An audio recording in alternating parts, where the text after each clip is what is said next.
Hello,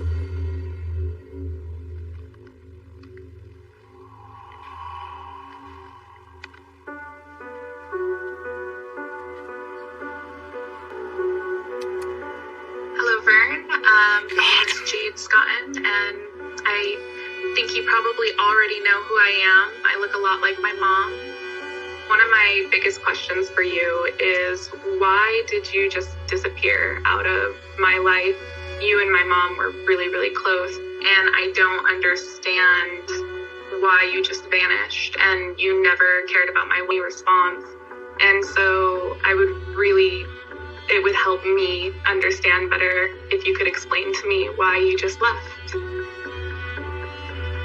When Evil Lives Here started with looking through the details of my mother's case, and I found out that you were interviewing Vern Jensen, I was a bit suspicious because he was my mom's boyfriend, and I haven't seen Vern since he just vanished with her. Why didn't I see Vern again? I had a lot of resentment towards him and anger. When I got in contact with Evil Lives Here, they had brought up the idea of, what if you could get those questions that you have for Vern answered?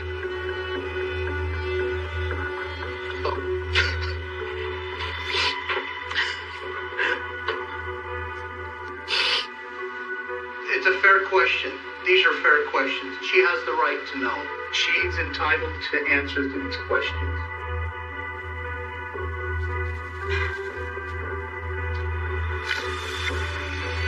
I have so much I want to ask Vern. My whole life, I lived with asking why. Why did he just leave Mother? I thought I'd done something wrong. I hope someday we get the opportunity to discuss these questions face to face. Let's talk.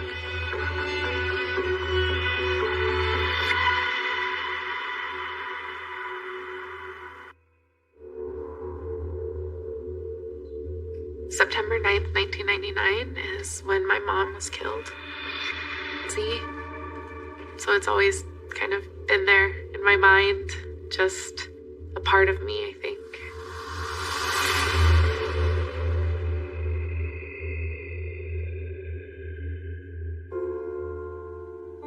What happened to our family was really a tragedy. And I was so young when the case had happened that a lot of the investigator team. So what I have always really struggled with was not knowing everything that went on in that day. I had foggy memories and a jumble of what people had told me, but I felt like I was the reason she died, that I somehow contributed. After Vern filmed for the Evil Lives Here show, my number, and I said, if he wants to talk to me, he can call me, and he did. And we talked for a couple hours. It was a long conversation. It was really, really amazing. It was really good.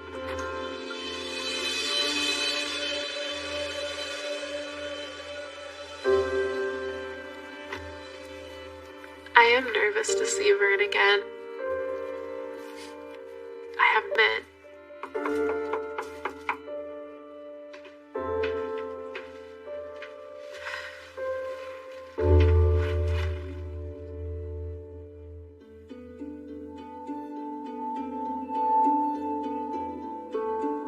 Diane and I started out as friends in high school. We met at the very beginning of our sophomore year, and we were very good friends. I ended up in the foster care system. Diane and the Rays opened their home to me and asked if I wanted to be adopted. And I did.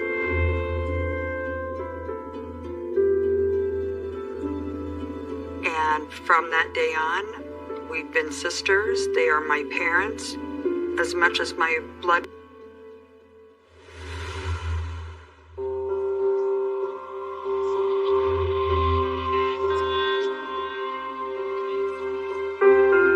Jade was my sister's last child. She became pregnant after her divorce. The father really was not in the picture. Jade made a really large impact on Diane and her life, providing for her. Jade made her feel complete again. I can't even put into words how much I miss her and how I feel cheated. There were times that I did feel guilty. The guilt comes from not being able to save her. She was taken so. On September 9th of 1999, the police and EMS were summoned over to Diane Ray's apartment.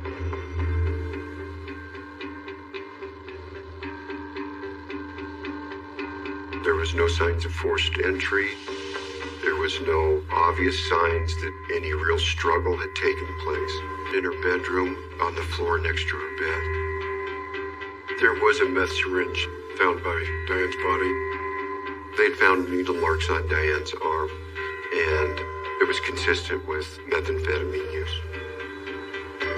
During that time in Twin Falls, meth had really sprung up and had become huge in our area. They were cooking meth all over. It wasn't hard to go out and get it.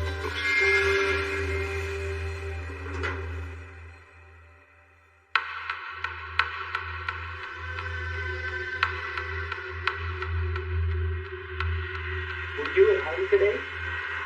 With your mom? Yes, and her is dead. Really? I'm sorry. Yes, but the big boy didn't. The big Who wasn't in here? Was there one boy? 3 boys. 3 boys? Mm-hmm. They rolled over the floor. My mom told them to get out. Were them grown-ups? Or kids, or what? Grown-ups. Grown-ups? Yes. Took care of my mom.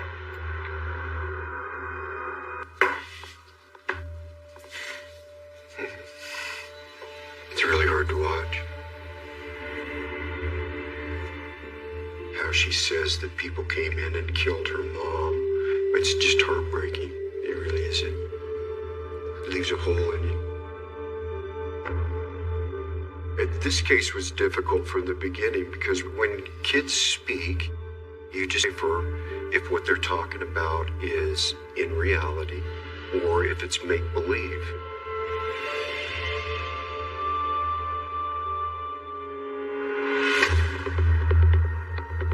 We didn't have all the telltale signs of a normal homicide. We didn't have forced entry. We didn't have what appeared to be any sort of fighting that went on in the house. Drugs that were in her purse and her having needle marks on her arms, that anything other than she ingested methamphetamine and it killed her.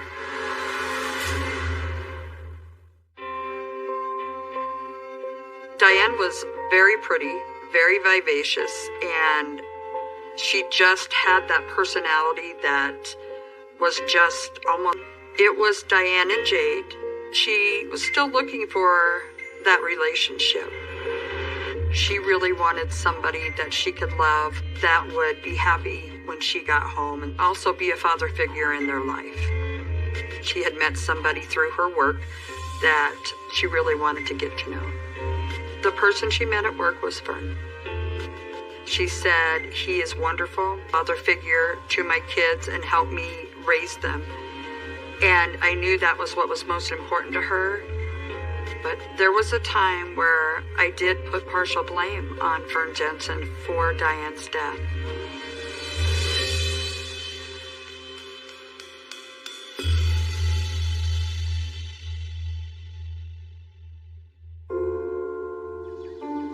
My mom moved in with Vern. Our life was very all over the place.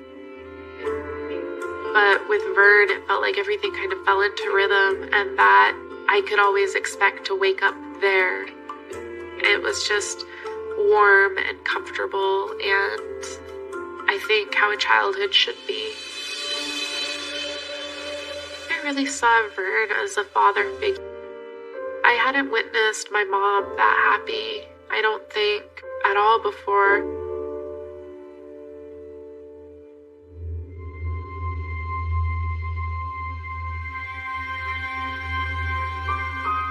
The memories that I have are they're like videos that play in my mind, but they're very faded, almost like an old projector film. Mother died. I remember either a doorbell or a knock at the door, and she answered the door, and I don't remember much about that interaction at the door, but I remember the three strangers kind of pushing and forcing my mother to the bedroom. I remember I was yelling, and I think she was crying maybe.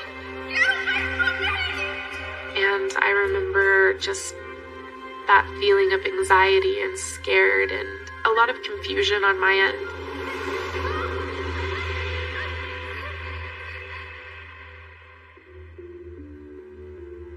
And then one of them came and talked to do, or if I had toys that I liked to play with. And I remember becoming very excited, thinking that they were there to play with me.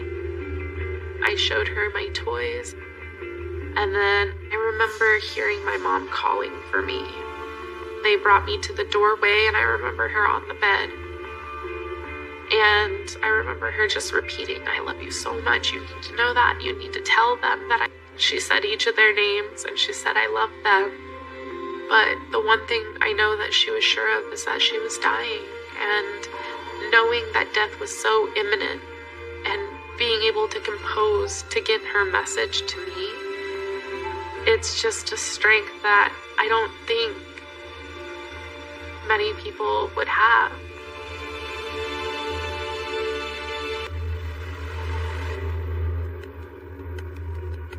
I thought, she was sleeping. She wouldn't wake up, and I tried to roll her over. I thought I'd done something wrong.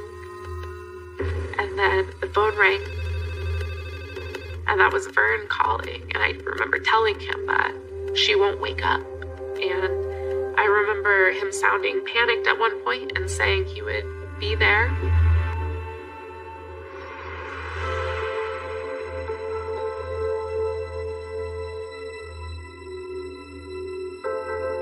I don't remember seeing Vern ever again after that. I remember feeling like he was going to be my father, and then he was just gone, and I felt abandoned. Why didn't I see Vern again? I remember asking about him, and my grandmother saying, "Well, he's not around anymore, and you're not going to see him anymore." And I had a lot of questions for Vern. When I got in contact with Evil Lives Here, they had brought up the idea of, what if you could get those questions that you have for Vern answered? I felt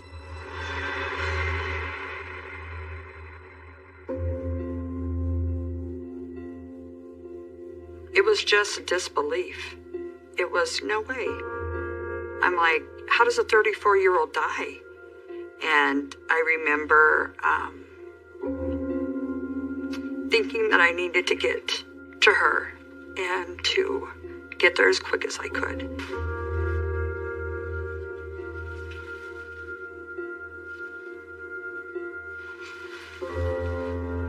You would think after 22 years that talking about it would be easier, but it really isn't. That hole is still there, that emptiness is still there, and the hurt is still there. At that time, the police had said that she had died from a drug overdose, the drug being methamphetamines. And I remember thinking, no, that's not true. I knew my sister, and I would have known.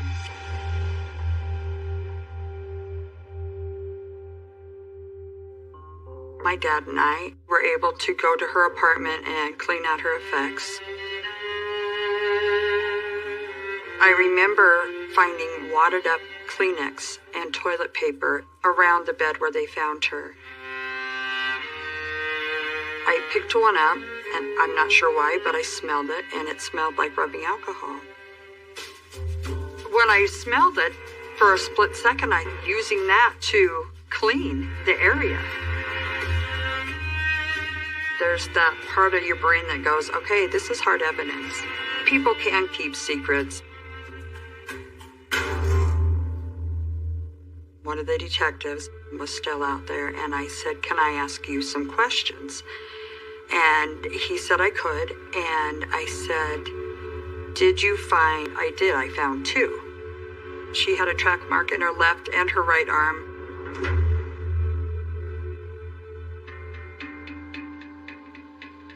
Right then I knew something was wrong, because Diane was right-handed. She couldn't even hardly hold a fork in her left hand. There's no way. And at that point, he looked at my dad and I, and I want to believe that your children are capable of these kind of things. He said, but I'm telling you they are. She was, and she's dead. I said, there's something wrong here. I know in my heart that this isn't right.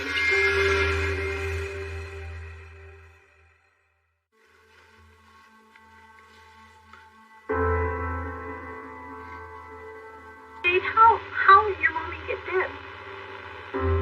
Somebody came in the house and rolled over the floor. They rolled over the floor? And killed my mom. After we stepped in the wall, and killed my mom. I worked as hard as I could to explain what I had seen and that I had tried to give them as much as I could this to her. It should have been very obvious. Why was it ruled and just an overdose, and why was it looked at as not homicide for so long? My mom told me that. Her always will be in my heart. Did your mom tell you something else? No. Did her tell you something before her got dead? No. What did she tell you? She told me her always in my heart. Her will be here someday.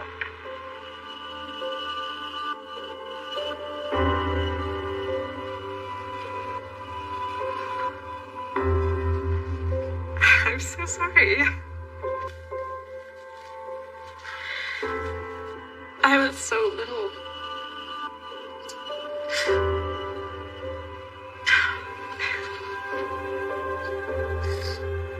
Yeah, it was difficult.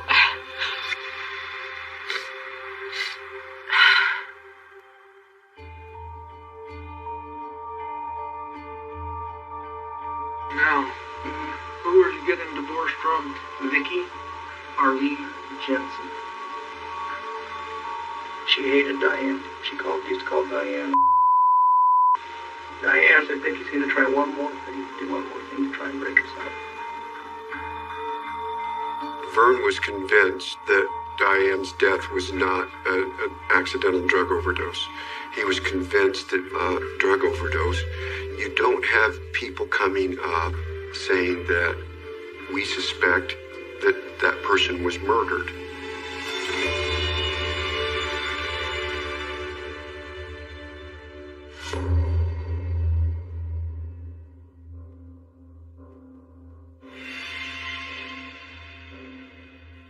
Vicky Jensen initials response that, yeah, she had disagreements with Diane, but she wouldn't have killed her, and she was working that day, and there would be no possibility for her to have done it.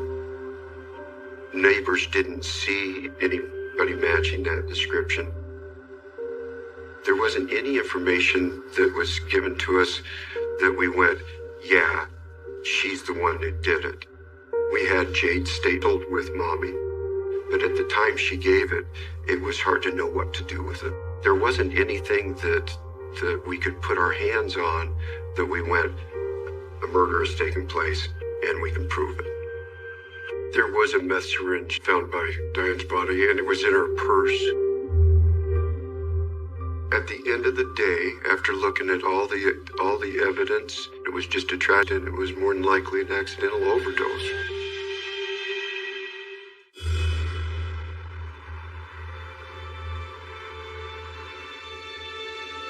Our family decided to have a closed casket.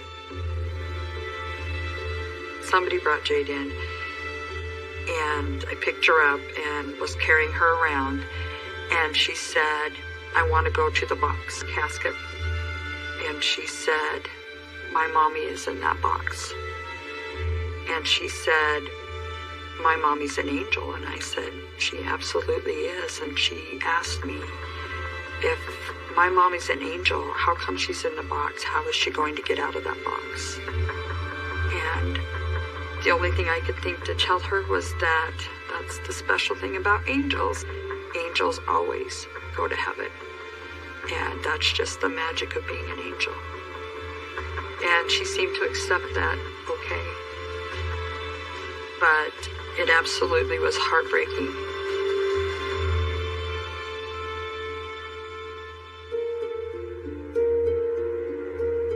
I overheard some family and friends talking about, I don't understand all the watered up Kleenex and tissues. And I still had Jade on my hip. And she said, those were for Mommy. She said, the bad people came and Mommy had owies. And I tried to fix Mommy. And she had been going to the bathroom and getting Kleenexes to help Mommy's owies and make her wake up. It was just all the more information for me that said, no, this is not right. Something has happened here.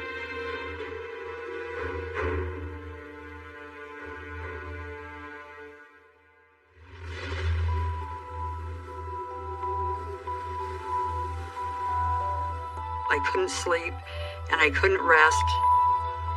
This sleep deprivation and the feeling of having to find out the truth for Diane lasted for months. Into the end of February, I decided to call up Twin Falls Police Department. I wanted to know if they had closed her case or if it was still open.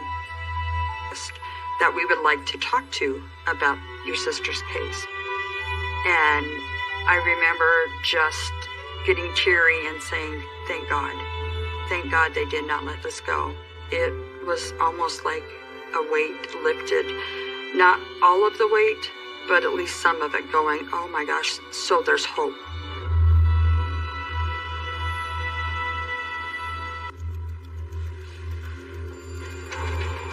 In February of 2000, I had been made aware that there was a tip that had come in, and I was interested in following up that tip to see if it led anywhere. A gal from out of state had called in and had reported that her friend, Autumn Pauls, had been involved in it happens. She's in junior high school. The tip was that Autumn had taken Jade, the 3-year-old child, into another room while the murder was taking place. Turns out that Autumn Pauls was the niece of Vicki Jensen. We went out and made contact with Autumn. Autumn was saying that no, she didn't have anything to do with it, or on what the witness had said, that Autumn had taken Jade into the bedroom. And Autumn immediately said, I think my Aunt Vicky is guilty.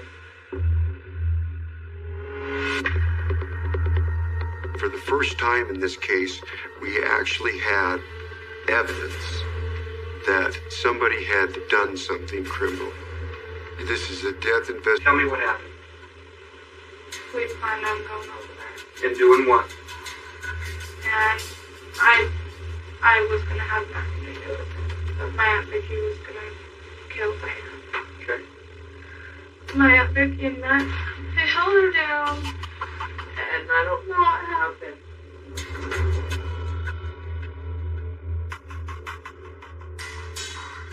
What was the plan?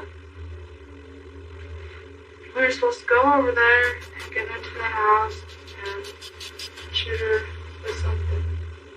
Did you ever see a needle or anything? I didn't see it. I was in the other room. Okay.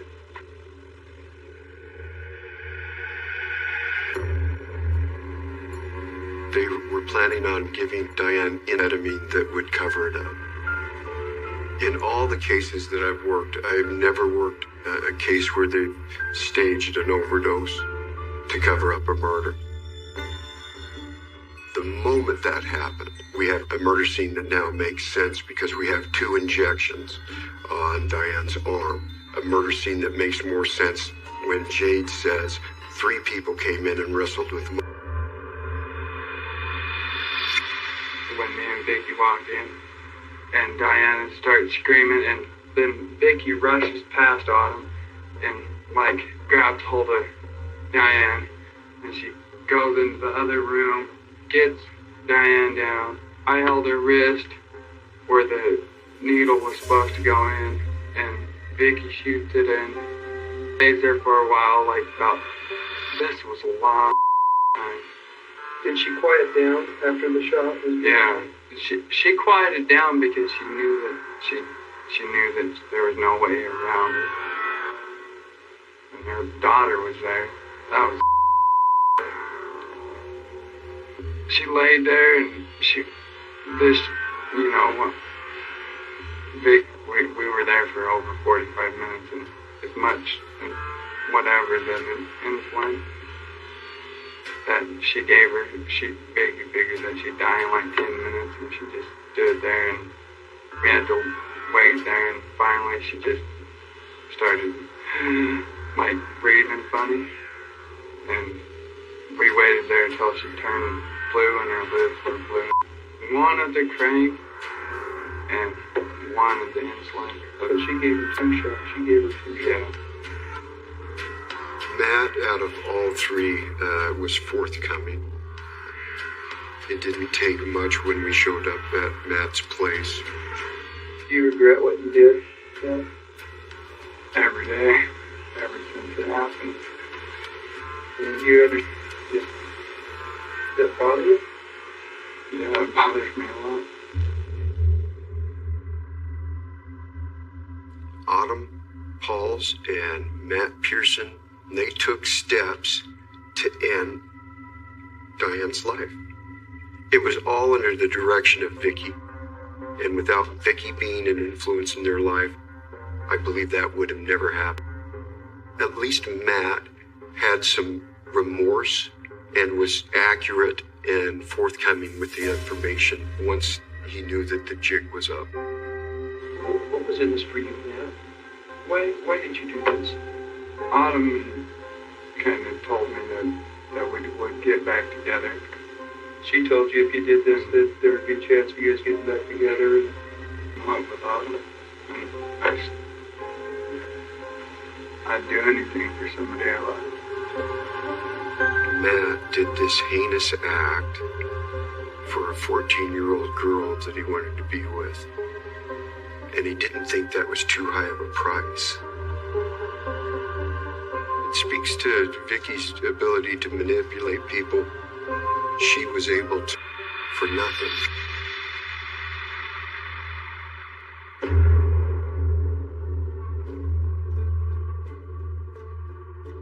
I know that you had formulated a plan to kill her a while ago, and you told people about that. I know. Yeah, but I didn't do it.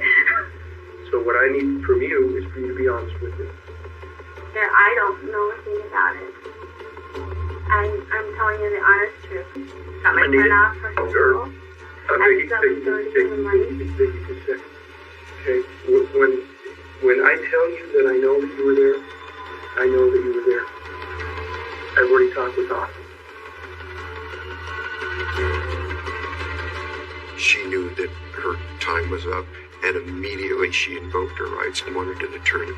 And I told her I think that was probably a pretty good idea.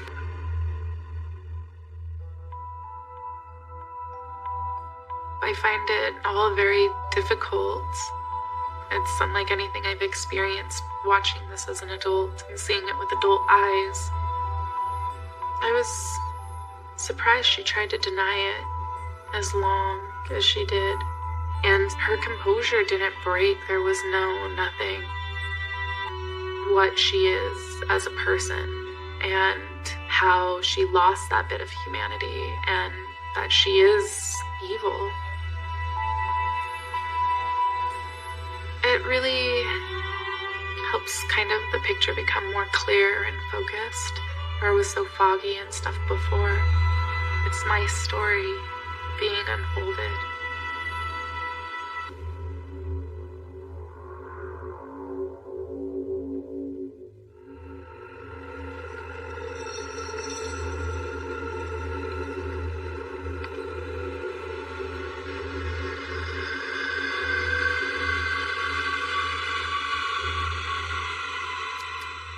Hello, Vern. My name is Jade Scotton, and I think you probably mom.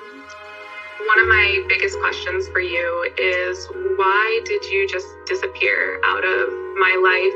I don't understand why you just vanished.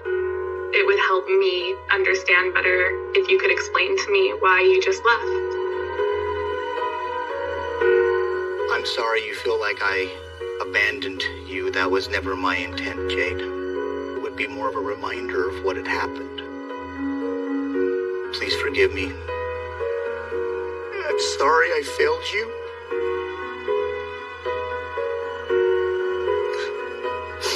Sorry I failed your mom. But more than that, I'm sorry that you feel like I didn't care enough for her to protect her, because I would have.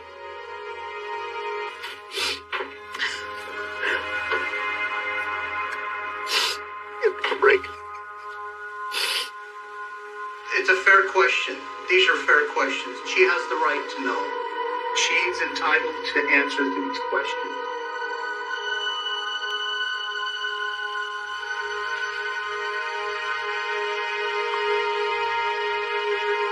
It's really powerful, the regret and shame and guilt on his face, and it definitely hurt him, but he was still very brave to answer those questions, even though I knew they were hard questions. And I have a lot of respect for that.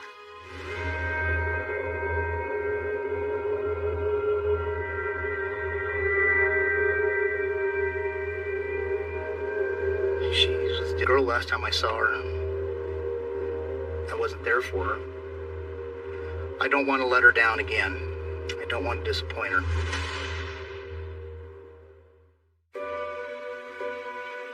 I was down at a daycare helping out a friend, and I got a phone call from my husband.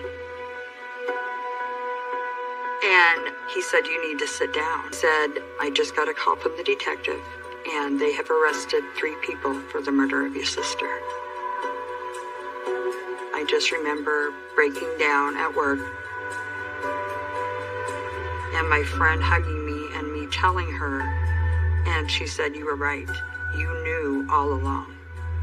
And I said, I thought I was crazy. I thought I was losing my mind.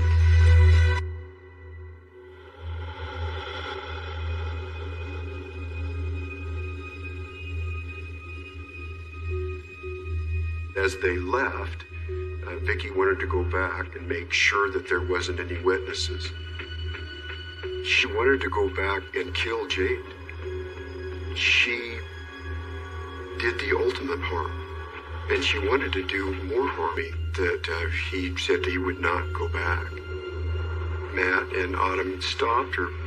The kids went, "No, we're not doing it." Vicky Jensen almost got away with murder. If you passed her in the grocery store, you wouldn't think anything of it. But evil does come in all forms. Vicky Jensen was facing life without possibility of parole, or the state was going to ask to execute her.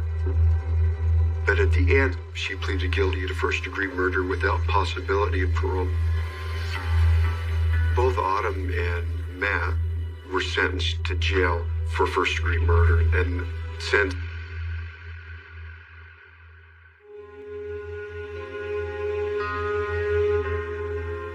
I wanted all of them life without chance of parole or the death penalty. I truly believe that both Autumn and Matthew are fully capable of murdering again. There were plenty of opportunities for any of them to say, you know, it takes a specific kind of person to carry out something like this. After Diane passed, I did let family know that I would be happy to finish raising Jade on Diane's behalf. But Mom said no, I'm going to keep her. All she had left was that grandchild. Absolutely. I just feel so much for Jade. She went through so much that is just something a child should never have to go through.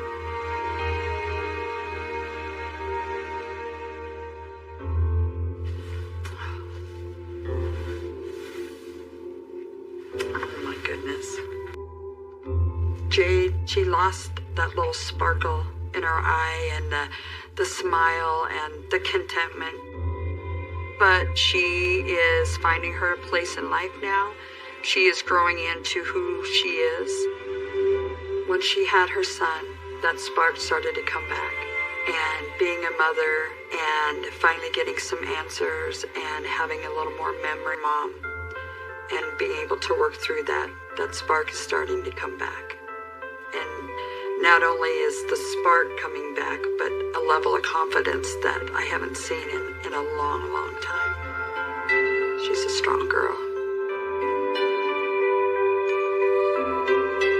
There was a lot of fear in my journey of healing, and one thing that I want to make and the most painful thing, but it is a marathon, and eventually you get to a point where you feel like you can look back on that whole journey and say, wow, I have overcome so much.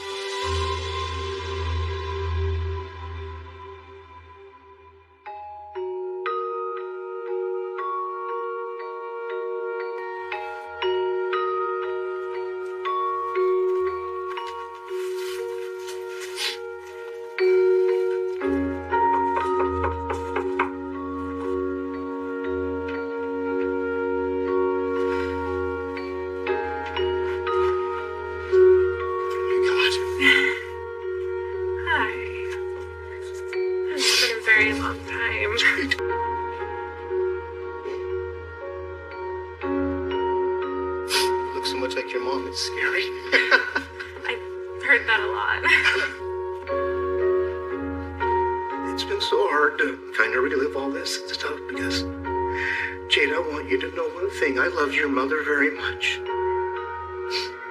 In 1999, after she passed, I had a gentleman gift. And it was a very heartfelt gift. And I have carried it with me all the time. It's this cross. This cross has been around my neck, and with very few exceptions, it has not been off of my neck for 22 years. This is your mom. I remember every time I look at it, you to know more than anything that I have not forgotten your mom. Ever will I forget your mom.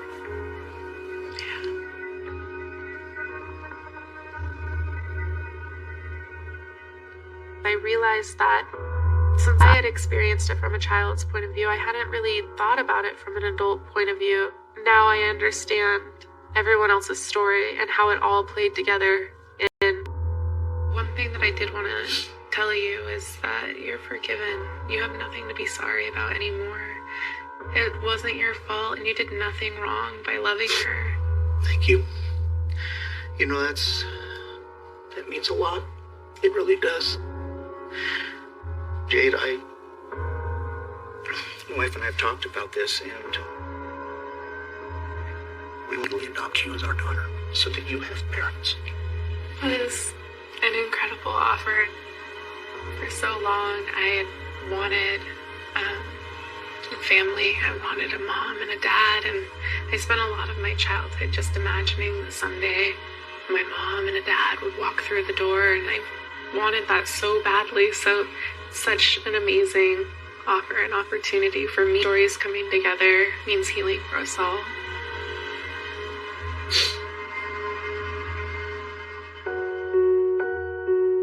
I feel like now I can look at it and say it wasn't my fault.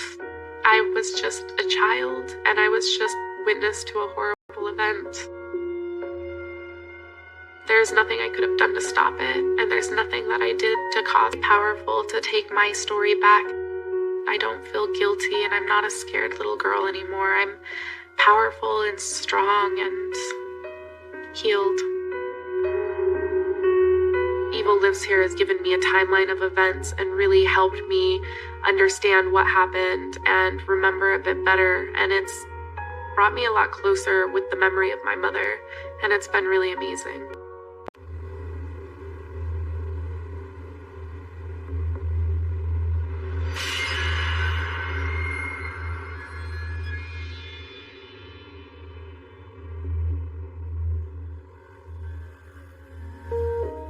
I was 17 and, head over heels and in love. He never fought. He wasn't violent. Whether or not Jeff was guilty. It's, what if I was wrong and I defended someone that was a horrible person? Do you believe he's guilty or innocent?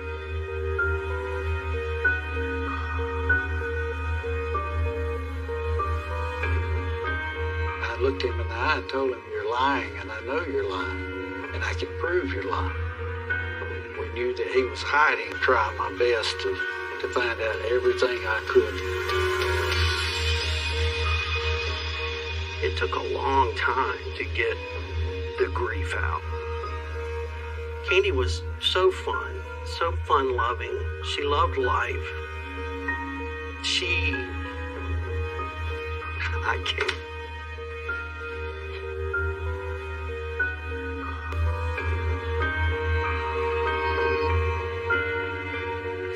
All right, I got a break, guys. Last day I saw Jeff. Jeff pulled each one of us aside individually and talked to us for a couple of minutes. It is a very private matter, what he said to me that day.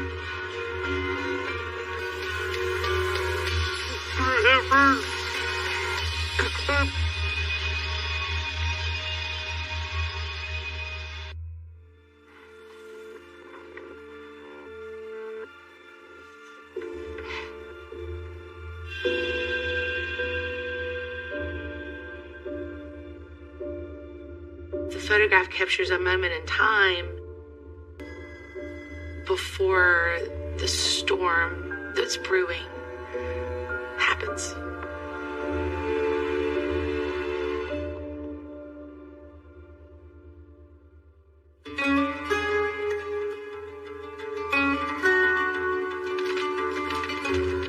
My first job was at the skating rink.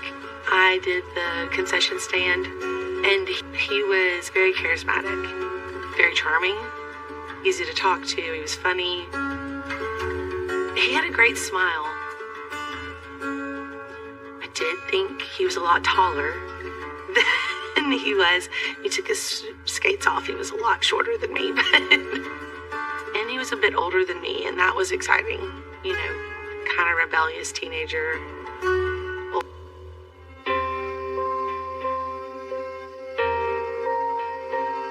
I feel like when Jeff and I started talking, it did move quickly. We were always together. He would come over after work, and then he had to leave at 11. My parents would always, tell him it was his curfew. It was time for him to go because I had to go to bed. My mom and dad to turn the bedroom light off, and he would scale 3-story balcony. We would hang out and fall asleep, just laying next to each other. And I set my alarm for 4:30 every morning because my dad also got up really early to go to work, and he would go out the same way he came in, smitten and head over heels. I think in both of our minds that we would get married and have kids, and it was going to be like this, whirlwind romance that ended in, a 50-year wedding anniversary kind of thing. But didn't quite work out that way.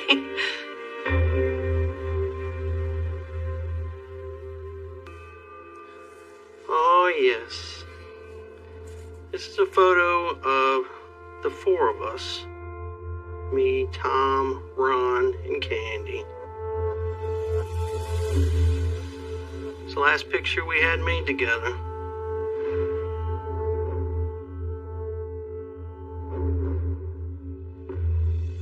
When you're younger, you take forever. But there's no promise for tomorrow. There's no promise.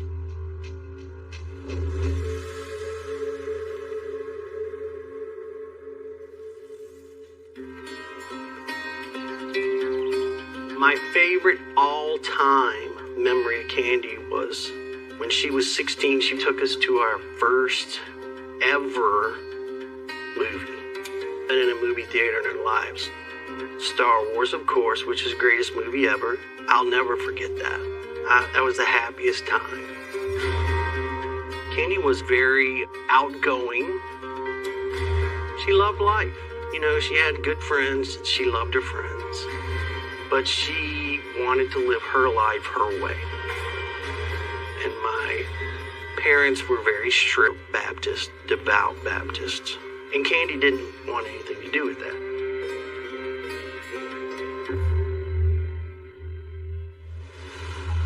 Candy was a very headstrong individual. As soon as she turned 18, she got married. I always saw it as a way to get out of the house. Her and my dad clashed quite a bit because my dad didn't believe in her lifestyle. He wanted her to go to school. My dad had a vision, a roadmap for all of us. And if we did not follow that roadmap, then it was a little difficult.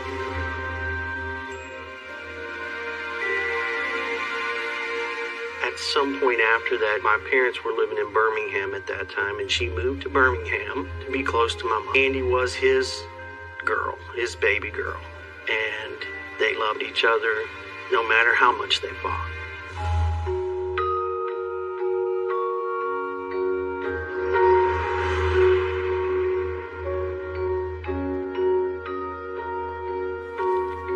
When they were together, this is how you saw them. I mean, that's nothing but love, man. She loved that boy.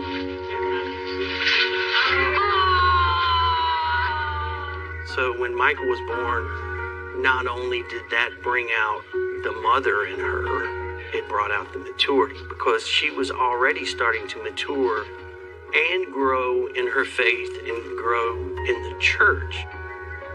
She wanted this baby to have everything. Denominational church, and loved it. She got really involved in missions. Candy got involved in prison ministry. She's finally got her life straight. She's going to church. She's studying her Bible. She was talking about going to school. She wanted to build a better life for Michael. There's no way that anything would happen bad. Think about bad things when you're just a normal family, and unfortunately, evil's everywhere.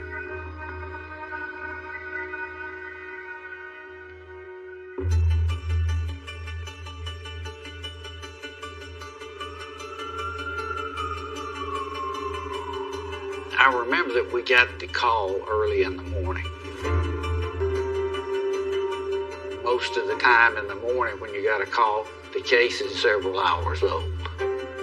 Every tick of the clock is important.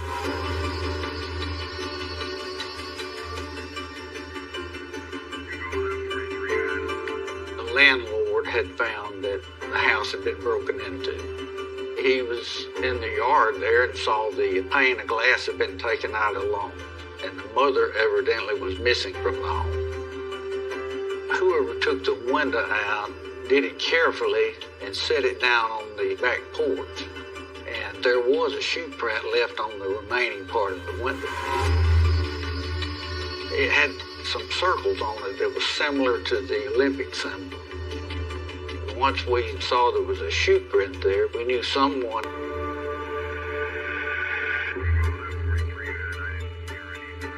Usually in a burglary, once people get inside, they ransack the house and look for anything of value. And we found nothing to indicate somebody was in there burglarizing. And There was no evidence of any struggle, no evidence of any foul play. Didn't find anything out of the ordinary. When we came back through the kitchen, we noticed that there was a note on the bulletin board that had a name and a phone number on it. Just the name Shorty and a telephone number. I had no idea who Shorty was. We didn't know if it had anything to do with the case or not. But we had nothing else.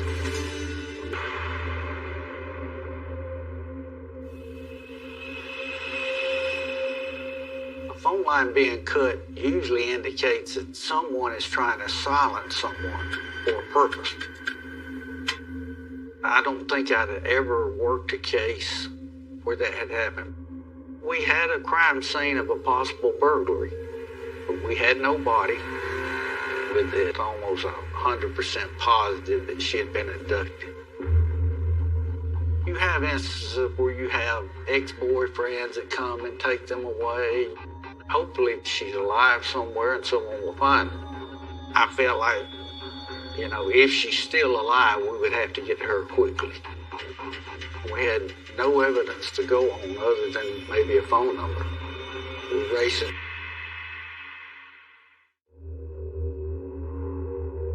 I've tried very hard over the last 11 years to not think about Jeff.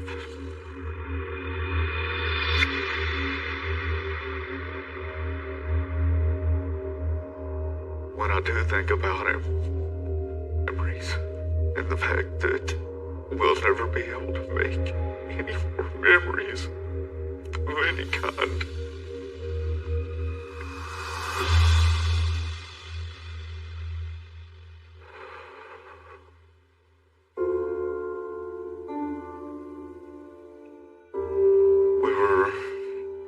As close as two brothers could be growing up. Quick-witted, very charming.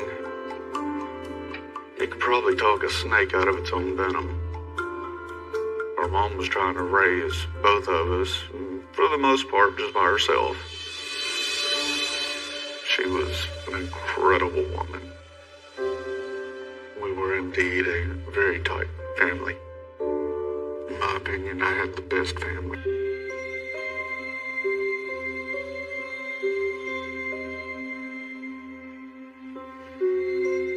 His early teens, he started getting in trouble with the law. Not anything major, but minor acts of vandalism. He would occasionally find a business that he was interested in after hours.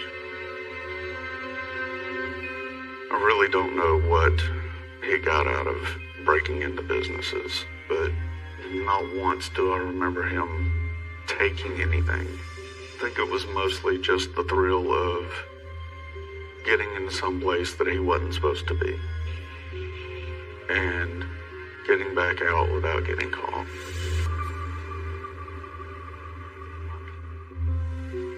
Sometime in early '93, Jeff finally asked me to go along with him on one of his break-ins. I agreed reluctantly. It was a chance to spend a little extra time with Jeff, so I decided to go along. He had prepared a place. It was absolutely deserted, shut down. No one was around. So in we go. I was way too nervous to actually touch anything. My anxiety was in overdrive, so I went over to him and said, "Man, we gotta go. We've got to get out of here. Let's go. We've been here too long." He said, "No, we got a few more minutes. Just relax. Be patient." And what seemed to me, it was time to go. So out the same way we came back in, that is not a feeling that I enjoyed. The anxiety, the pressure, the pure fear that, oh dear God, at any point, we're done. It did bother me a bit that he was doing it because I knew eventually he was going to get caught at it, red-handed.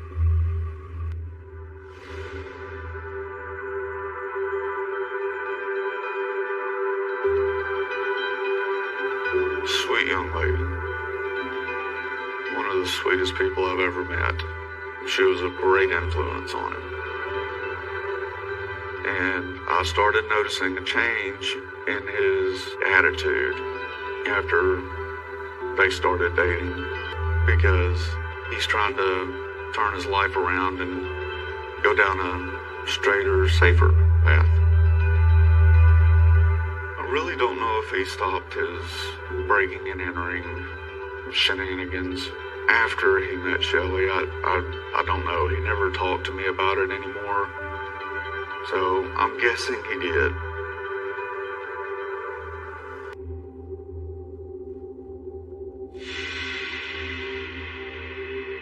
May 19th, 1992, phone call came in.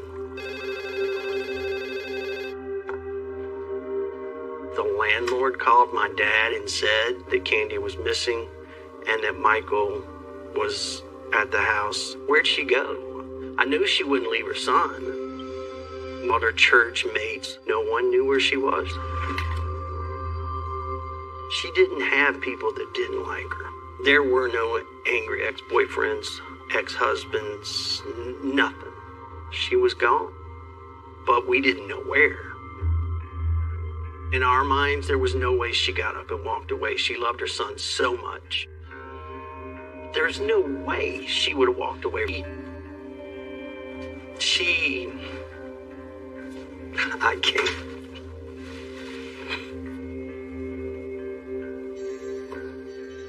I'm sorry.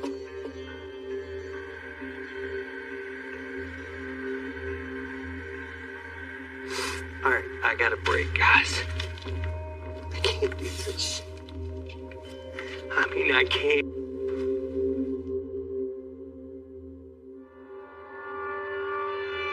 We can try this again. I'm sorry, guys.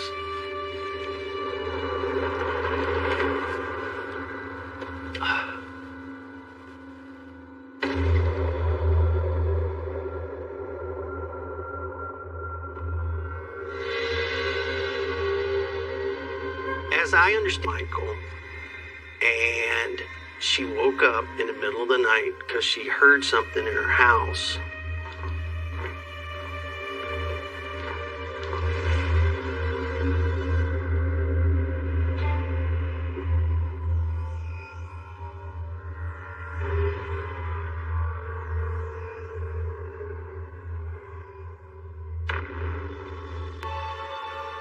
That didn't seem to be doing anything but walking around. And she said, I didn't move. I just laid there and pretended like I was asleep. Whoever was there was spooked and left. The next day they found out her phone line was cut. She told the police Shorty was in my house.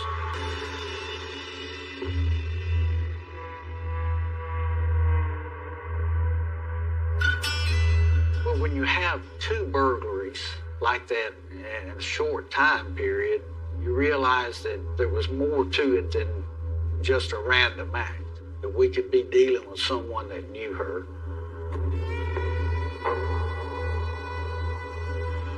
I went on and I was going to try my best to find out everything I could. The parents were very concerned, and as the hours ticked away, it got even worse for them.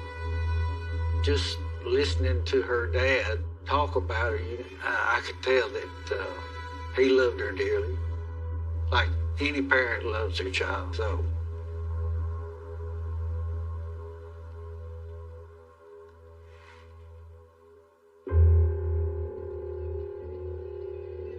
you try to say, I'm not going to get involved emotionally. But once you start seeing their grief and their fear, you become attached to it.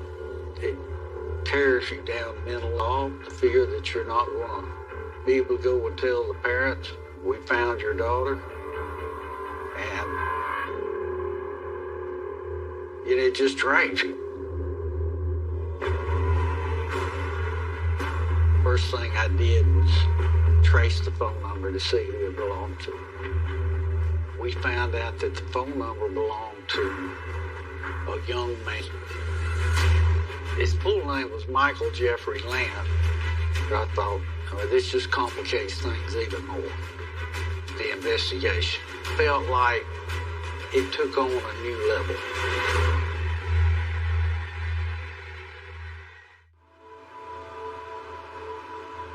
Words cannot say the feeling of waking up and knowing and you don't know where she is.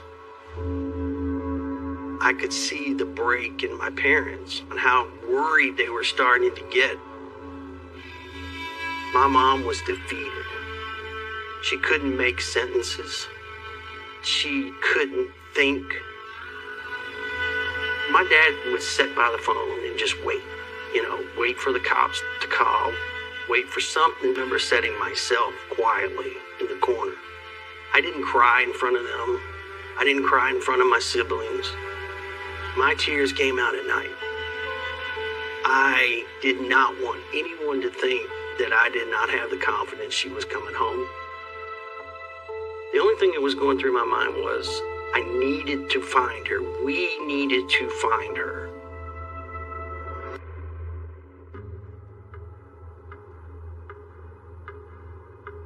The biggest question for me at the time was, where was Candace? Was she being held hostage? Was she possibly deceased? Was she taken to another city, another town? We did not know.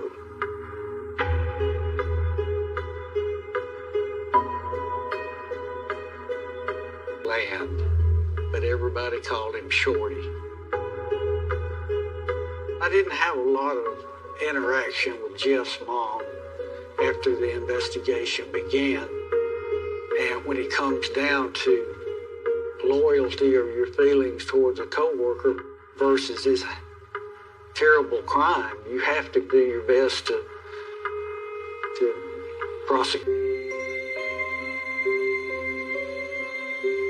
We were aware that he had some prior records on some cases from a burglary detective, but we had no indication that he was violent or aggressive.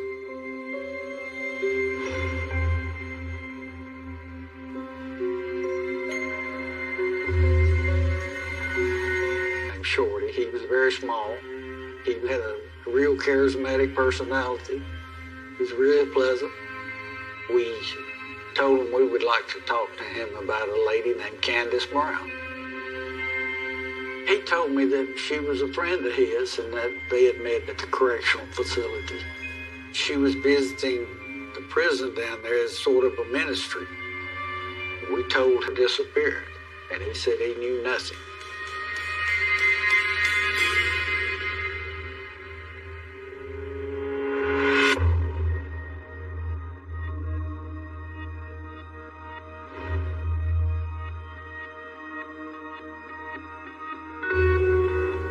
When the detective arrived at my house, he informed me that he wanted to talk about Jeff and the young girl's disappearance. I remember being very defensive because, how dare you think this awesome guy did this? Jeff was a good son. He loved his mom. He was a great big brother. He never fought. He wasn't violent. He's with me all the time.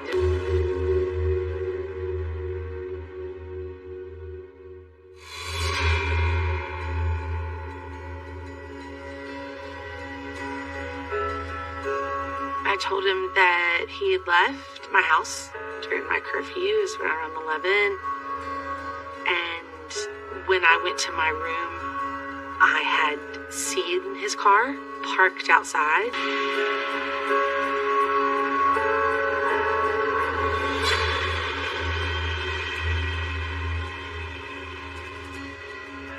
My parents apparently had caught on and had left their bedroom light on. And he hadn't come in like he normally did. And probably a little after midnight, I finally fell asleep. He had told me, I know his car was there. I knew where he was. He was there. And then he was on site at work at 6:30 in the morning. I had no reason not to believe that's exactly where he was and what he was doing.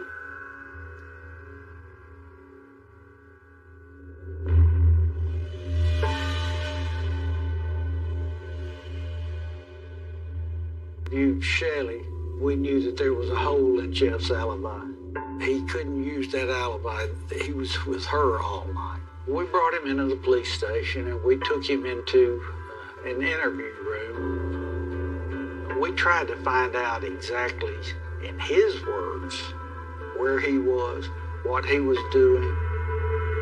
He told me that he fell asleep in the car and was there, and somewhere along the interview, we realized that he had what appeared to be a blood stain on his tennis shoe.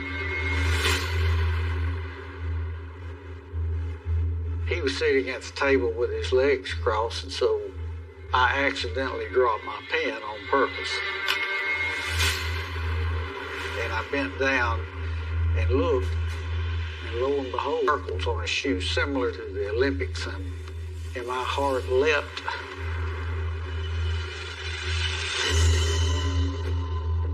The pattern on his shoes fit the pattern on the footprint on the pane of glass at Candace's house. The interview became a lot more intense at that time. We knew that he was hiding something. We didn't know exactly what, but I had to stay calm and focused. It's always important not to play your cards until it's time. It's kind of like a poker game. You wait till the pot gets real big, then you play your hand. When we were kids, I was 2, so he would have been about 7. We had gone down the street they had a dog that they kept on the front porch. I was just petting the dog. It turned around and bit me in the face. I started screaming, bleeding all over the place. Jeff scooped me up in his arms and started running as fast as he could from door to door, trying to find somebody to help him. That's not a sign of somebody that had... Jeff was not a violent man in any fashion. He had given kids a bloody nose or two when we were kids. They were picking on me. Jeff wasn't capable of murder. He didn't have it in him. He could defend me. But that was it. Did he do some bad things in his life? And if breaking and entering is bad, yes. If stealing cars is bad, yes. Jeff never hurt anybody.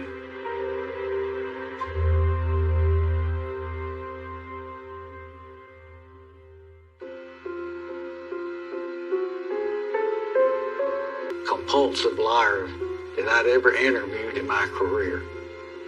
He could sell raincoats in the desert. He was that good. I think the moment that I really locked in that we had our man's when I saw the footprints on his shoe. And I looked him in the eye and told him, "You're lying, and I know you're lying. And I can prove you're lying." And that's when his demeanor changed. He almost turned into Dr. Jekyll, Mr. Hyde. Then he started changing his story some. His story was he met these 2 guys, one named Tony, one named Edward, and they just casually asked him, "Hey, do you know where we can go break into a place?" And they went to Candace's house. And then he said once they got there, she woke up and came in there. One of them hit her in the mouth, and she fell on the floor and started bleeding. He kept saying, "I broke into her house, but I didn't kill her. I left, and Tony and Edward were still there." Nothing about them. We really never thought there was a Tony and an Edward. Led us to believe that he's actually the one that was there and responsible for what went on. But he never would admit that he knew anything about her death.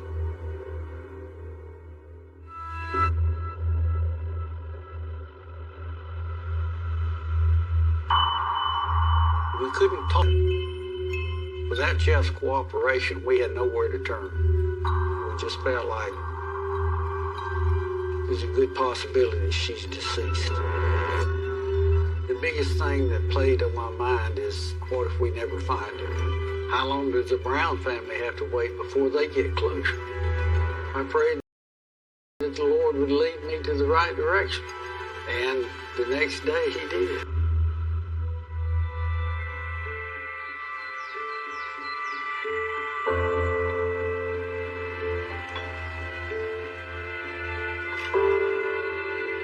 Two detectives came over and said, we identified her by her dental records, so we know it's her 100%.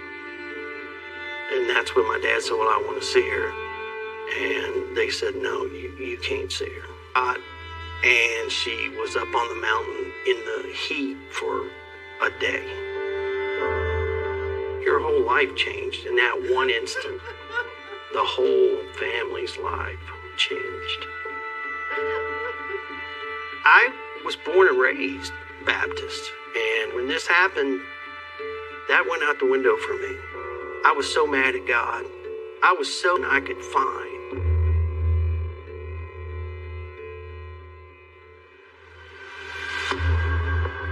She knew who it was. They broke in. She filed a police report, but they never went and asked Jeff about it. If you look back at Jeffrey Land's history, from his late childhood all the way through, he was in trouble. And he kept blamed his mother for a long time because I believe his mama ran interference for him his whole life. And because of that, he thought he could do no wrong. The anger took over in me. At that point, religion was out the window. This was about my family. He had no place in this world, in my opinion. I wanted him gone. I wanted him dead.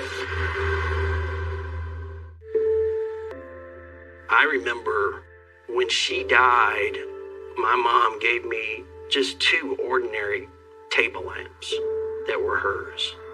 I cherished them. And one of the lamps got broken.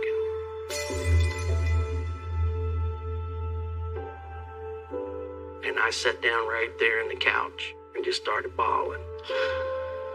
Went off and said, how can you believe there's grace in this world when a God will take a mother out into a field and shoot her while her son's sitting in the bed? That was the pinnacle of my anger. And that's when I looked to God and said, why? And he said, I did not do that. I did when I changed. Still had the hate, still had the anger for the people, but not at God.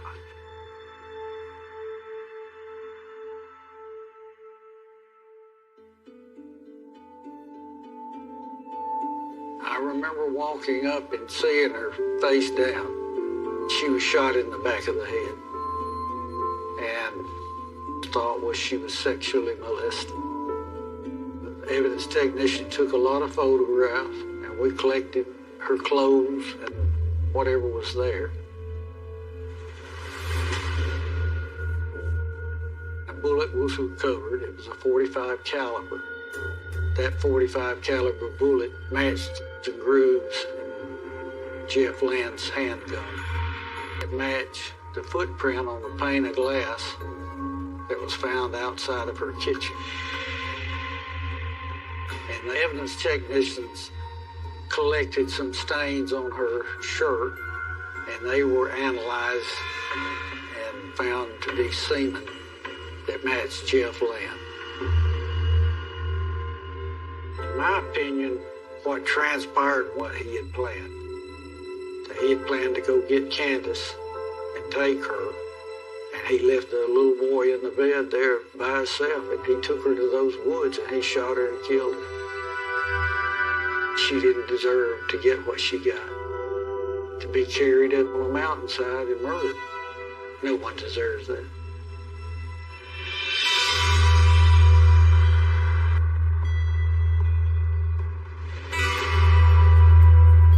You rarely have a homicide case where you have this amount of evidence. I would say any reasonable person who listened to all the physical evidence that linked him to the crime could not think he didn't do this. I have not seen undeniable evidence. There was a lot of circumstantial. If it was a 45 that killed that lady, Jeff didn't do it. Jeff didn't like 45s at all. The only gun Jeff ever carried, illegally though it was, he was a convicted felon, wasn't supposed to have them, was 38 revolvers. Reliable, dependable. Revolvers don't jam. So, no, I've never considered for...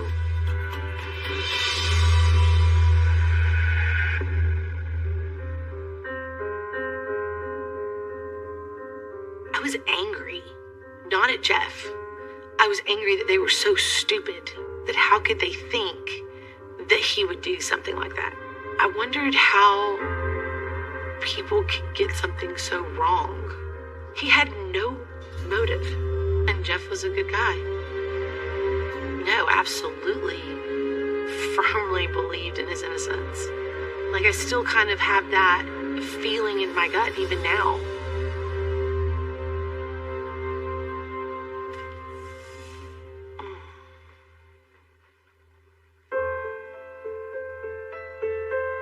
There were a lot of things that didn't make sense.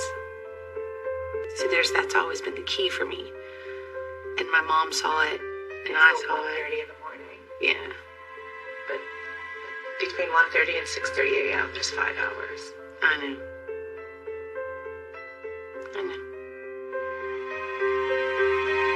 Why has it been so hard for you to believe that Jeff could be guilty of this crime?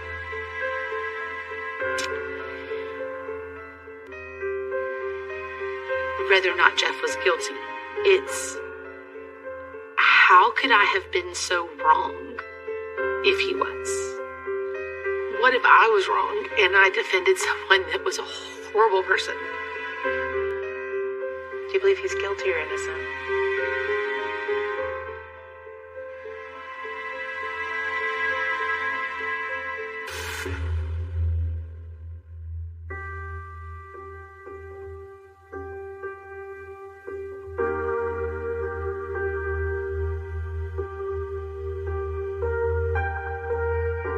Last day I saw Jeff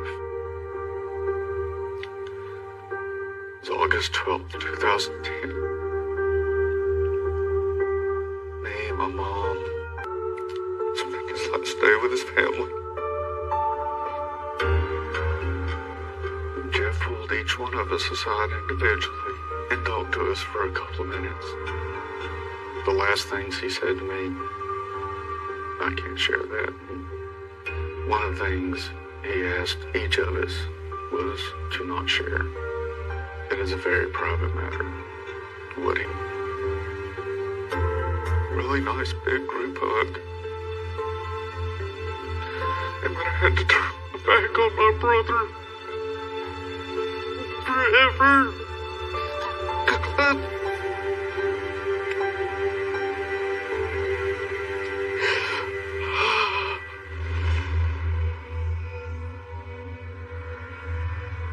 Your homicide changes you in about every way that's possible. Images of victims, images of families, sobbing.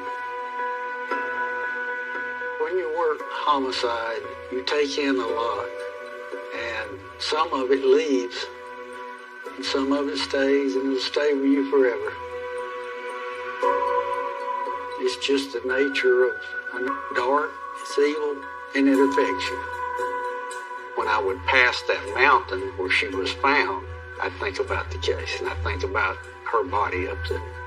And I would think about how she was struggling to make it on her own as a single mother. Candace Brown didn't do anything other than meet the wrong person.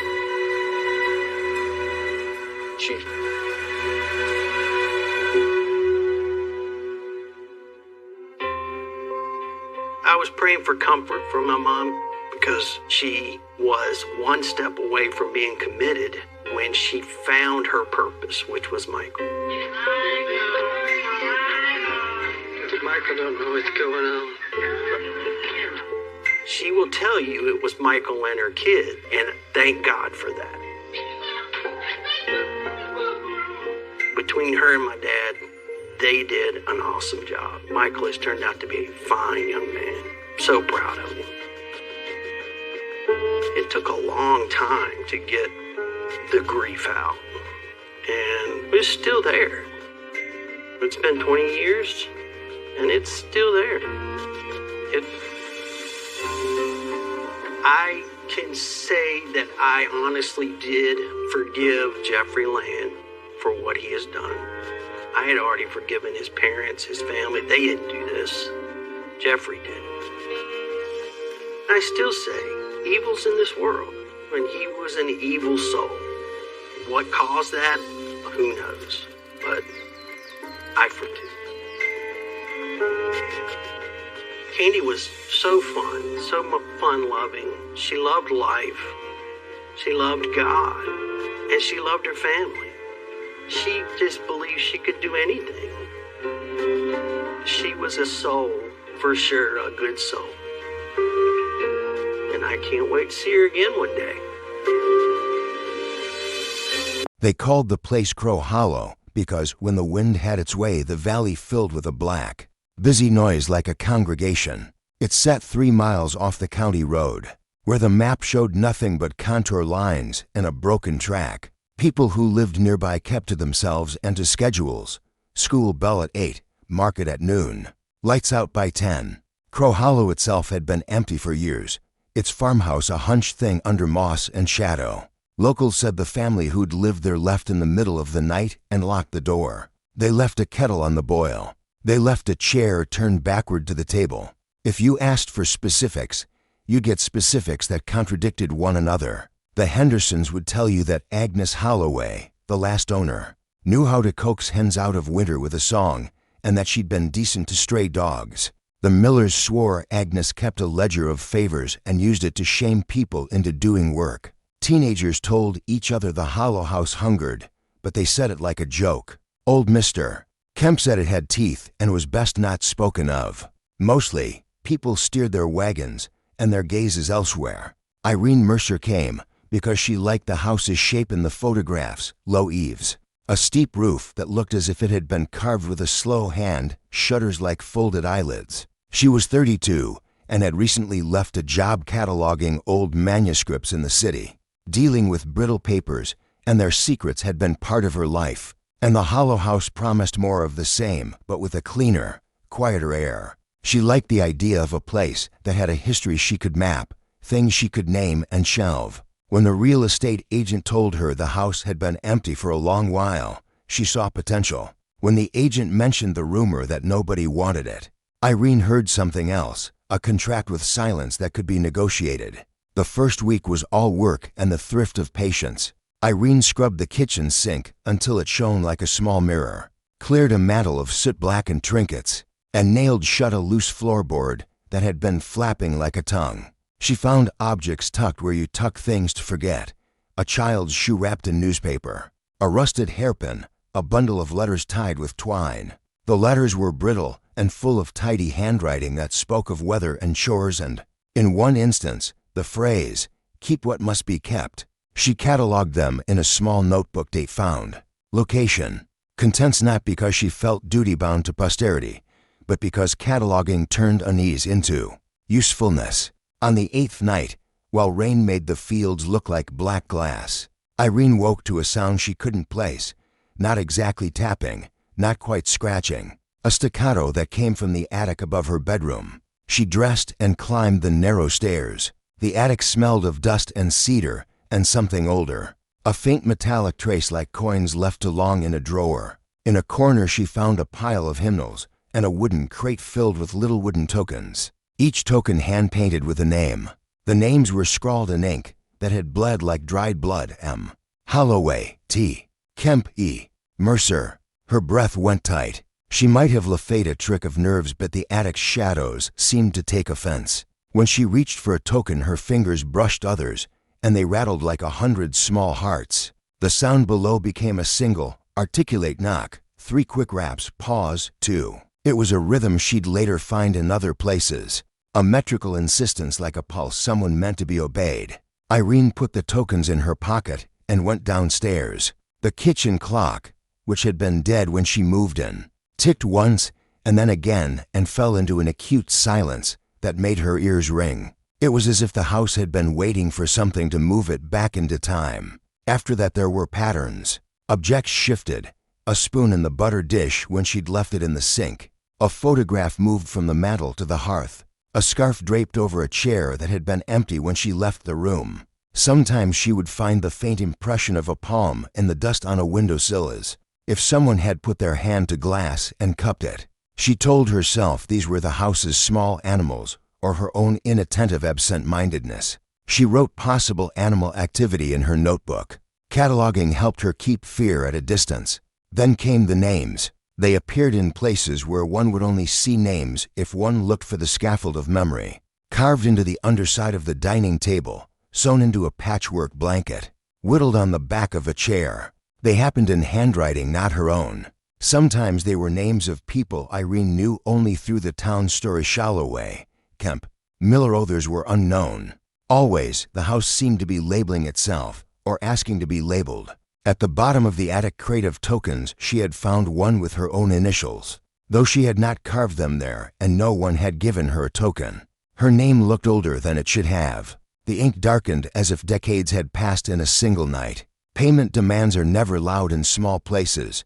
They are polite as a closing remark. The house asked for nothing at first more than tokens and memory. Irene found herself humming old tunes she couldn't place. She dreamed of a woman humming over a cradle and waking with the smell of lavender on her hands. She began to catch herself naming things aloud: the spoon on the sink, the shelf that had fallen, the name of an old neighbor taken from Mr. Kemp's mutterings. Saying names out loud made them feel real and oddly safer, as if naming something pulled a thread and made sure it stayed where it belonged. Then the ledger appeared. It should have been ordinary, a ledger bound in cracked leather found under a loose floorboard. Instead, it felt like a contract with weight. Its pages were ruled in ink that had the patient steadiness of hands that had written through war and famine. At the top of the first page, hand-lettered, was the phrase she'd seen in the letters: keep what must be kept. Below it, columns: name, item, given, taken, notes. The entries were coldly efficient. L. Rouse photograph given kept 1934 and J. Tomlin ring given returned 1942. As she traced the lines, her fingers trembled. Each kept was followed by a narrow note: relief observed, memory eased, child protected.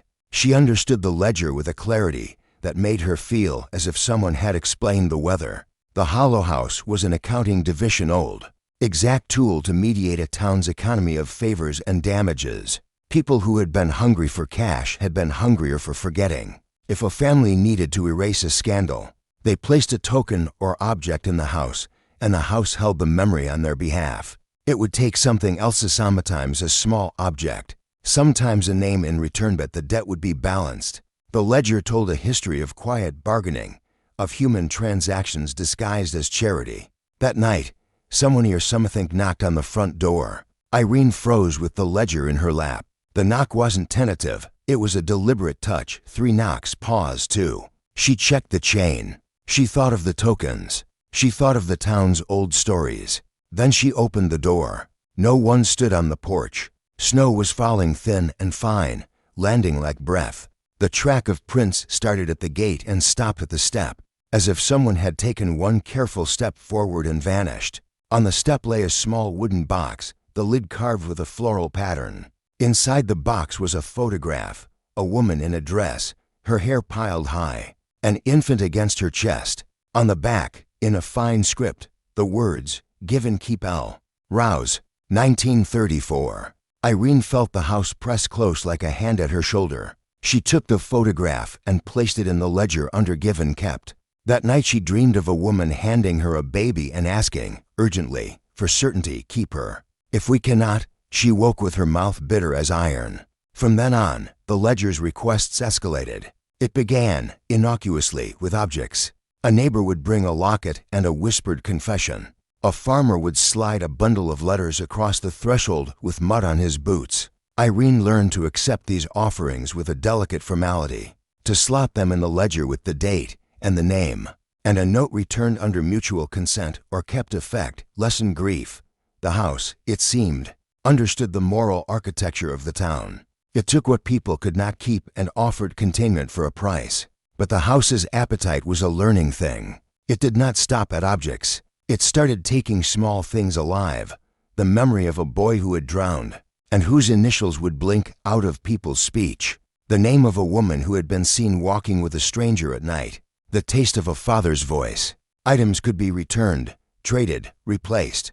Memory could not be replaced in the same way. Irene, who loved the tidy arithmetic of ledgers, learned to keep a geometry of debt where numbers did not always add. At first it requested consent numbers brought offerings themselves. Then one night she found an envelope under her pillow with a single token inside and a note.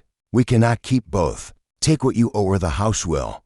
The handwriting was small and precise, and as she read the words the room grew colder. She looked at the ledger. The margins at the page where her initials had been written had a fresh ink stroke. E. Mercer item, presents given, taken. She laughed then, short and wild. It startled her more than the house had. "You cannot take what isn't yours," she told the plaster and the cold air, and she searched for a rational explanation. But the ledger's ink had the stubbornness of a thing meant to endure, and that night she dreamed of being counted like a head in a census. When she began to refuse, the house argued. It did so in the language of erasure. First, a neighbor forgot how to get to the market. Then a father could not recall his son's middle name. Small losses a town might accept, but then the hospital's nurse called, voice thin and trembling, to say that a patient's memory had blunted. She no longer remembered her daughter's face. Irene described the ledger's logic, and the nurse's voice went flat. "Is there," the nurse asked, "a way to return such a thing?" The ledger had no return lines for faces. It had, in its marginalia, a note: human returns must be requisitioned. Economy will adjust. The adjustment, in practice, looked like a slow theft. Memories were transposed, redistributed in the town, like soil moved from one field to another. Irene tried to control it. She formed lists and ledgers within ledgers, color-coded efforts to balance what the house took. She held gatherings where people read aloud the names the house wanted to keep, and placed duplicates in a box she kept under the stairs. She taught the town to annotate family photographs with multiple names and data duplicates, that is, to fumble the house's ledger. The house responded with small malignances, pictures moved at night, names smudged, pages torn from albums. It learned. Sometimes the house paid in return. A woman who could not stand the echo of a certain name for decades got the relief of forgetting, and, in its place, a tenderness she could not explain, a child in a dream who never left her. A warmth in winter. The ledger annotated the effect, relief observed, quality of life plus. These entries seemed benign, compassionate even. But the ledger's arithmetic was not always vanishing for the better. It was simply conversion. Something was moved, renamed, allocated. When one person slept better, another's memory frayed. Irene found letters in the ledger she could not reconcile, names crossed out and rewritten, numbers that made no conventional sense. Once, in a corner of the binding, someone had scrawled, "We keep what we must, and what we keep keeps us." She understood the sentence the way a tax collector might. A town's preservation of itself required a hidden balance, secrets kept and silence enforced. But understanding did not make the ledger gentler. Her own small experiments to limit the house's scope had costs. She refused to accept a photograph a widow begged her to keep, refused, because the ledger's margin beside the widow's name was already crowded with kept entries. Next morning the widow could not find the scent of her husband's pipe tobacco in the drawers, where it used to be. The town blamed the tide or the weather. Irene cataloged the correlation, and then, late that night, returned the photograph in secret, and the widow's scent returned like a shy animal.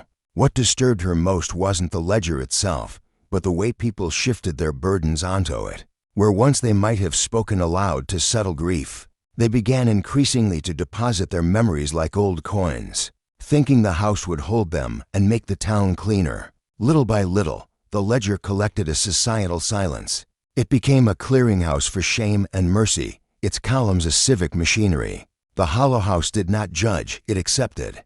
That neutrality turned out to be the most dangerous thing of all. There came a night when the ledger insisted on a different sort of payment, names, not things. Someone had given away a child's laugh. A neighbor had bargained away a mother's lullaby.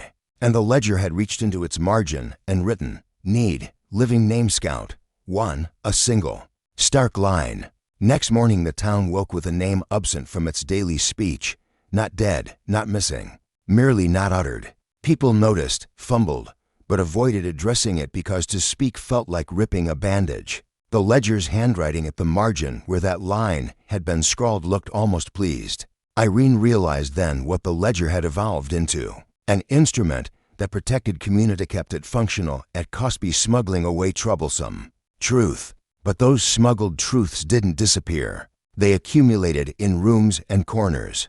They made the house itself dense, like a saturated sponge.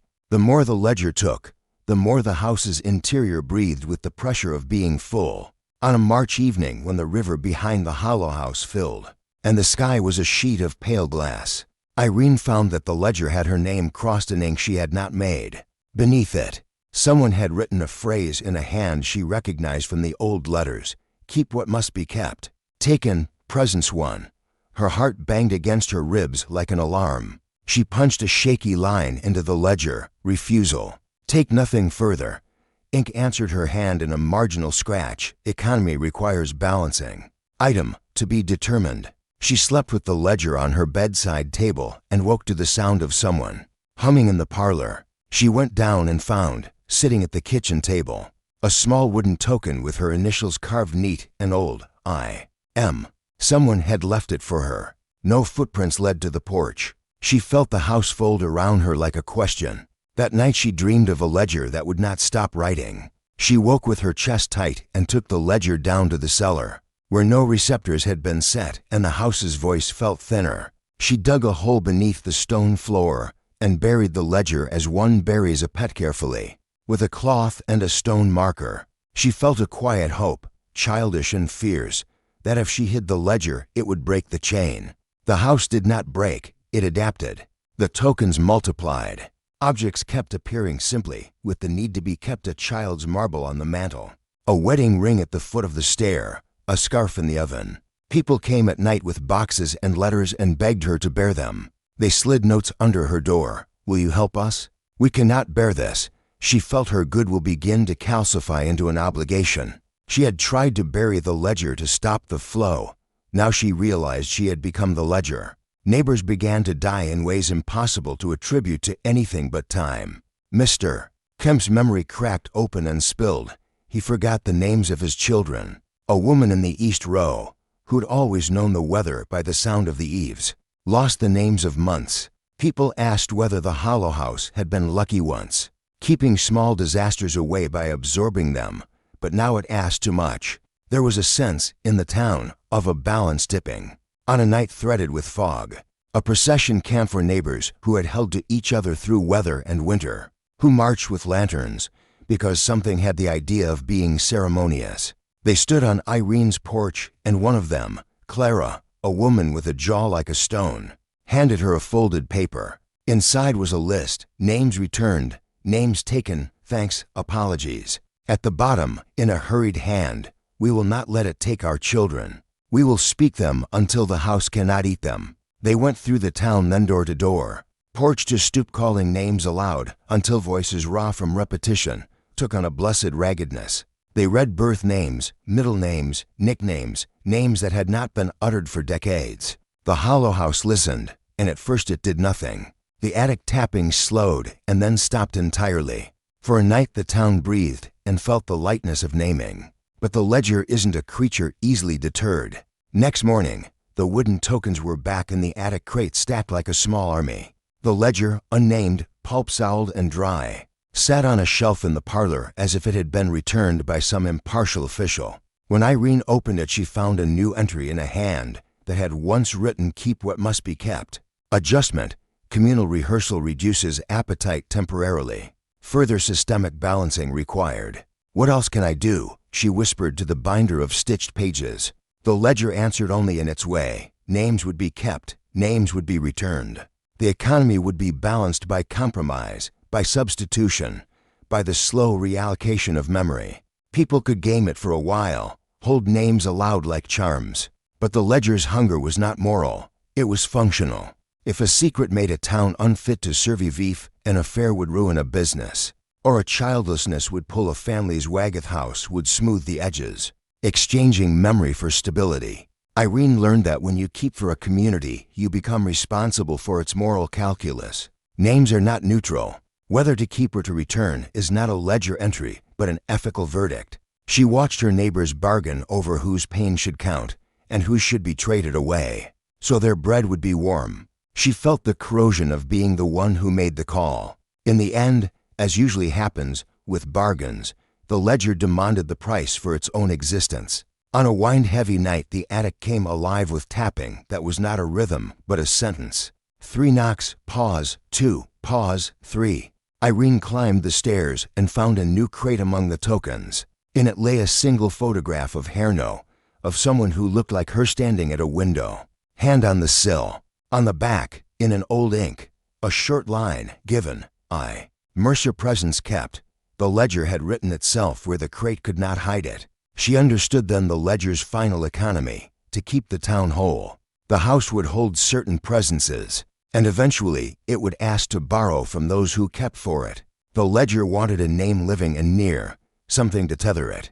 If Irene refused, the house would not be indifferent. It would take softly. Operatically until the town shrank into a place without enough names to make it a home. She tried one last act of defiance, read names aloud at the top of her lungs in the parlor, until her voice frayed and her throat burned. She went through the ledger, reading each entry as if a litany. She returned everything she could to their owners, pressed photographs into the hands of trembling people, whispered apologies with the awkwardness of the penitent. She handed coins for bread and mended where mending was possible. On the morning after, the ledger lay open on her kitchen table. The pen had been used, lines had been drawn and crossed and rewritten. In the final margin, where handwriting pooled thick and earnest, someone Anachi, and not the neat hand that had always annotated had written, keeper is kept, present saved, town's breath preserved. That afternoon Irene walked to the river and let the cold water lap at her boots. She thought of ledger entries as frost on leaf. They glint and do not last, and yet they change the plant. She thought of the town's small compromises and the ways people had learned to speak names out loud. She felt a fatigue so deep it seemed that the land itself had borrowed her energy. In the evening she returned and found the ledger gone from the table, and the attic crate of tokens neatly stacked, their painted names unblemished.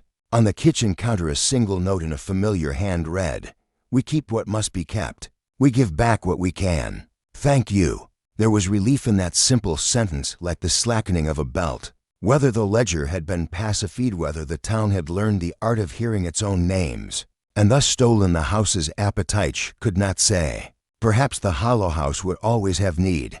Perhaps it simply had, for the moment, rebalanced. People still brought things, still slid envelopes under doors. The tokens remained, and the attic still held them. Names continued to be spoken aloud on porches at dusk. Irene kept to her habit of cataloging, but she did so with new humility. She stopped thinking data could simplify the messy economy of human lives. She kept a small copy of the ledger's last page in her pocket as if a talisman. When she grew old and her hands trembled, she told stories to children about the importance of saying a name and of the quiet ways. A town cares for itself. She taught that memory was not simply an archive, but a responsibility. Years passed. Some names returned. Others remained with the house, worn smooth by decades of being pressed like coins. The hollow house still stood at the end of Crow Hollow, its shutters like folded eyelids. But when the wind moved through it now, there was a rumor within the sound. Not only the clack of hunger, but a counterchant. The voices of a town reciting names until the house it must could keep in small. Sacrificial measure without devouring its keepers. If the ledger ever unburied itself again, if tokens multiplied as they once had, the town would gather and speak. They had learned that keeping was communal work, and that no ledger is morally neutral. Some bargains preserve a village, others hollow it out. The delicate work is knowing the difference. And sometimes, on a winter night when snow fell like permission, and the valley held its breath, Irene would stand by her parlor window and read aloud a list of names. The house listened, respectful for once. The tokens in the attic rattled like small hearts in a chest. No longer a counting machine's tally, but part of a chorus. Names keep us, she would tell anyone who would listen, and sometimes when she finished, the hollow house would answer not with taking, but with a soft, almost human silence.